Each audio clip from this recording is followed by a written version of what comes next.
So let's read one last bit and see what more we learn about Zuri and the Benitez family. And along the way, maybe what you learn about yourself as well. When do you feel mirrored? When do you think about new perspectives and learn new things? And we're going to read a much longer section now, so you may want your notebook open. Often, readers find it helpful to do some jotting to hold on to details and ideas. I'm about to head into the kitchen when I see it. Across the street, a blacked out SUV pulls up in front of the new mini mansion. They're here. We all took bets on what these fools were going to look like, black and rich or white and rich. One thing's for sure, they had to be rich to move into that house. The passenger side door opens, and never one to lose a bet, I yell at the top of my lungs, "The rich people are here!" In no time, Marisol, who's 2 years younger, is standing right beside me. Not because she's the fastest, but because she has the most to lose with this bet. Me and my money hungry sister, aka Money Love Marie, bet a whole $20 that it's a young white family moving in, because that's what's been happening all over Bushwick. "Come on, white boy, come on," Marisol says while clapping and pushing up her thick glasses. "Let's make this money." But a black woman gets out of the passenger side just as Layla walks in and shouts, "Yes, we won! Give us our money." She and her twin Kayla bet that it would be a rapper or a basketball player and his supermodel wife, and we'd all be famous by association just because we live on the same block. But then the driver hops out along with two passengers, and we can't believe our eyes. Stepping out of the back of the car are two of the finest boys we've ever seen. Fine, black teenage boys. Marisol and I have definitely lost a bet, but no one cares. The entire family gathers on the sidewalk and looks as if they've stepped into a different country. And as I watch them, I realize there's a difference between expensive looking clothes and actually being expensive. The woman is wearing all white as if she's going to a fancy boat party and uses her sunglasses to push back her long, shiny hair. The man has on a shiny blue button-down shirt with rolled up sleeves, and he keeps his sunglasses on. And then there are those boys. "Oh my gosh," Layla is the first to say anything, as usual. "Who are they?" "Rappers and ballers. Give us our money," Marisol and Kayla say.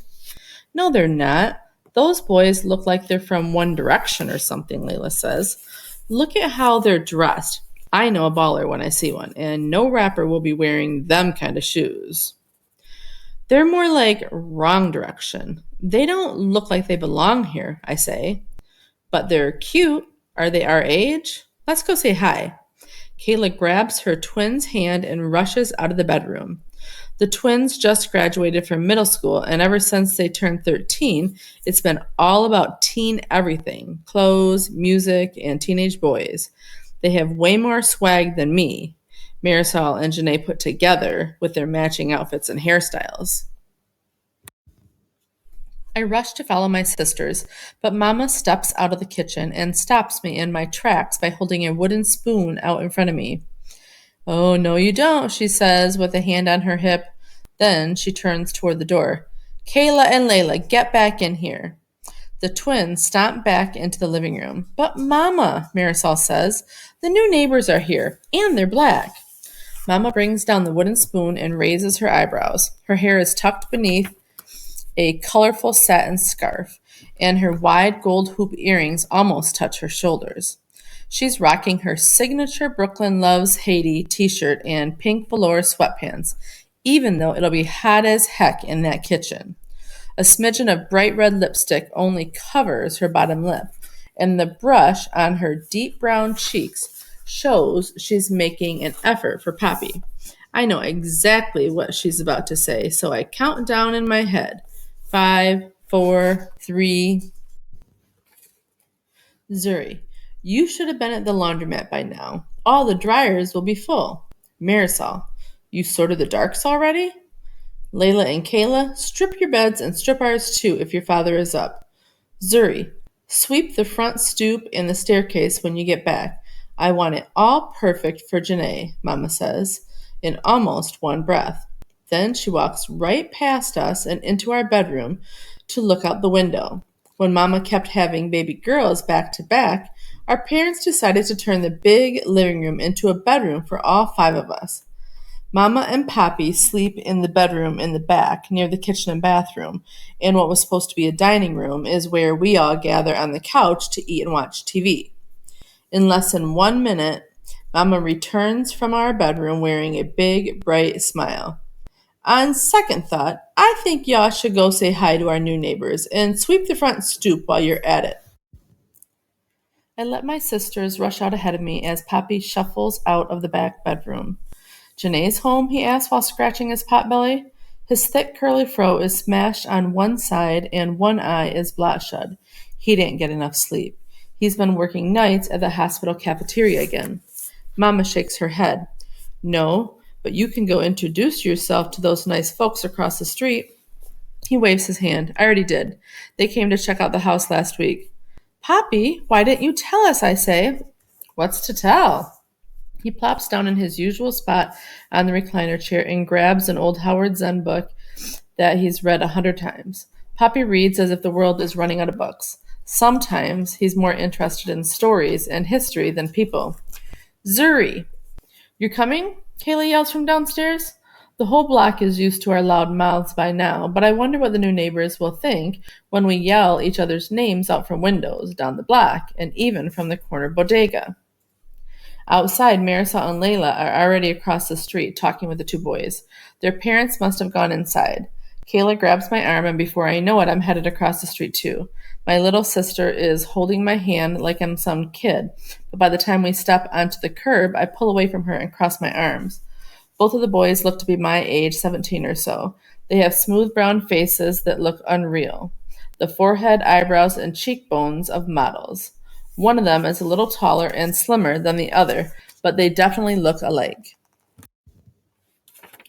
They have to be brothers. The shorter one has a full head of thick hair, and even though he's shorter than his brother, he still towers over my sisters and me. The tall, slim one has a close cropped fade and a hard jawline that moves from side to side as if he's gnashing his teeth. I try hard not to stare, but it doesn't really matter. My sisters are already holding it down in the thirst department. And this is Zizi, aka Zuri Luz Benatis. Layla pronounces my whole name while she's pointing at me. Hi, it's just Zuri, I say, holding out my hand to the taller boy with the fade. My friends call me Zizi. Darius. He takes my hand but only grabs the tips of my fingers and shakes them softly. I quickly pull away, but he keeps staring down at me from under his thick eyelashes. What? I say. Nothing, this boy named Darius says as he rubs his chin and fidgets with his collar. He's still looking at me. So I roll my eyes at him, but I can still feel him staring, even as I turn my whole body away from him and face his brother. I'm Ainsley, the other brother says, giving me a firm handshake. We just move in, obviously. Nice to meet you, I reply, using the good manners that Mama has drilled into us. Totally. I can't wait to explore Bushwick. Your sister has been telling us all about it, Ainsley says. He's smiling way too hard. It's a kind of smile that'll get him punched in the face if he bumps into the wrong guys from around the way. But still, he's nice, like a happy puppy in a handsome sweater that the white people in our hood like to walk around, while Darius seems more like a cranky bodega cat. And please ignore my baby brother. He's just grumpy that we had to leave Manhattan. Hey, dude, I am not grumpy. It's just an adjustment, Darius says, crossing his arms. What a hard adjustment for you, I say, my curiosity about these boys turning off like a switch. I don't appreciate anyone throwing shade at my neighborhood, especially from people who say words like totally and dude. Okay, a lot just happened there. What did you notice about these characters, and what parts did you relate to? Go ahead and pause the video for a few moments as you jot your thinking in your notebook.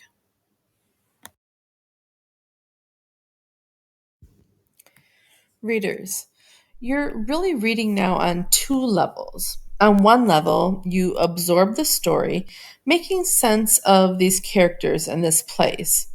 And on another level, you're noticing your own response and thinking about how you both see yourself in the novel and see new perspectives. As you go off to read your novels today, will you carry this work with you?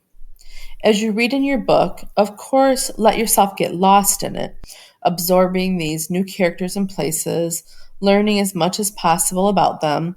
But when you come up for air, will you also pay attention to the parts of your novel that feel like mirrors and parts that feel like windows? And use that thinking to deepen your empathy for these characters and to think about how to make connections to your own perspectives. Perhaps you'll also find some sliding glass doors that open up new thinking about your own life. And it's up to you how you want to use post its or your notebook today as you read. Okay, off you go.